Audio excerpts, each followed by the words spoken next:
Hello, it's Robert Trout. It's June 14th, 2026, and just a wide shot here of my shelf system that I have across from the windows in the workshop and the ant colonies that I'm keeping here. But for today, what I thought I'd do is focus on these colonies, which are my Lasius colonies. So what I'd like to do is go through each one individually and show you the sort of outworld areas, the feeding areas, and then we'll turn them around and have a look at the nest areas. So here we go. So I thought what I'd do is start with these founding colonies. These ones are the most recent ones that I acquired last season. Most of them started off as queens and a small amount of brood in walnuts that I found in a woodlot. Some much bigger than others. So these ones, they're just really getting going. There's, you can see the feeding trays in there. Not a lot of excitement, but the same season I found this colony, which was a little bit bigger, landing in a walnut, and they've done fairly well this season. Take a look there, you can see brood. They did have a lot of cocoons in the outside chambers there that they've pretty well ripened, and so now there's a nice bit of eggs and larvae that they're starting on there. This is a colony that I found 2 seasons ago, again living in a walnut, and these founding chambers, they're basically grout vermiculite nests in the background with the feeding chamber and outworld sort of thing out front. And this colony got large enough that I thought they could use a bit more room, so I attached them to this formicarium. And you can see they're raising some larvae in there. I don't really like opening that up too much because the first thing that happens is they evacuate and take it all back to the original nest. So I just kind of let them carry on in there, and they're taking their protein, sugar, water, etc. fairly well in there. So quite happy with how they're coming along. So about 3 seasons ago, I purchased this queen and colony from Canada Ant Colony, and they've been growing quite nicely ever since. They're connected to this another brood chamber here that's sort of a come outworld sort of thing, and this is where I feed them. And I feed them also here at this feeding port, but I also feed them up top there. Sometimes just to, well, they like to swarm any time you open anything, and so I can sort of keep them off guard by rotating between 2 different feeding spots and keep them a little off guard that way.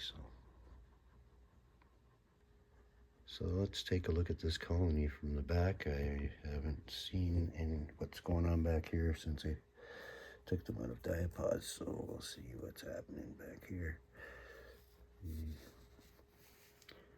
These bottles embedded in there. As you can see, there's some brood in both of those. And down below, this was quite often where they put their cocoons previously.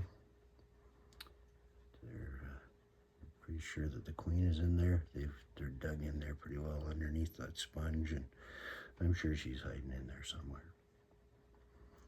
This part of the nest, it's not so easy to see what's going on down below, but I think you can see there that they've got quite a few tunnels through all of that. There's some moss in there, and well, I buried a number of different test tubes in there, and I've got a half a walnut in there.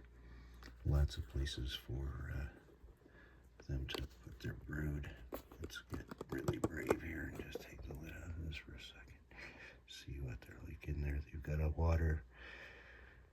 test tube and a sugar and water test tube, and I put some mineral oil around the top here previously a couple days ago, and you can see it's keeping them pretty well contained when I have the lid off there. But yeah, they keep quite busy in there. You can see they get some brood in that one test tube there, so I've left it in there.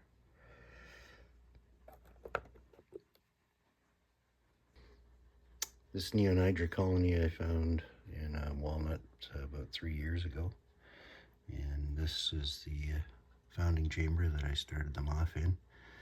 Just kind of more or less buried that walnut in some moss, and then on the backside is a nest made from grout and vermiculite with some chambers in it. And when they outgrew that, I connected them up to this formicarium, which is quite nice. And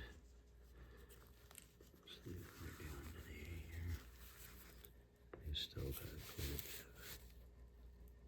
of brood in there that they're working on. So it's kind of a nice spot for their raise their larvae. And even more recently, I hooked them up to this setup, which has got some hills in the back, as you can see there, with some holes for them to get access into the nest chambers back there, and feeding port in the front, hydration sponge there in the front right, and of course they've got water and sugar water test tubes in there as well. So what I'd like to do is try and turn these setup around and give you a look at what's happening in the nest chamber on behind. Probably going to have to disconnect these in order to turn them around, so it's going to take me a second. So it turns out I didn't have to disconnect them. I just basically had to slide them around very carefully. And like I said, this is the founding chamber. I've never actually looked back here this season, only because I really don't want to disturb things back here. It's kind of hard to see, of course, with this red cover on. Let's see if I can smooth that aside there. Oh, yeah, okay. You can see they're busy in there with their larvae. This is basically I would assume, where they keep their eggs and small larvae, and then move them into the next chamber, which I already showed you,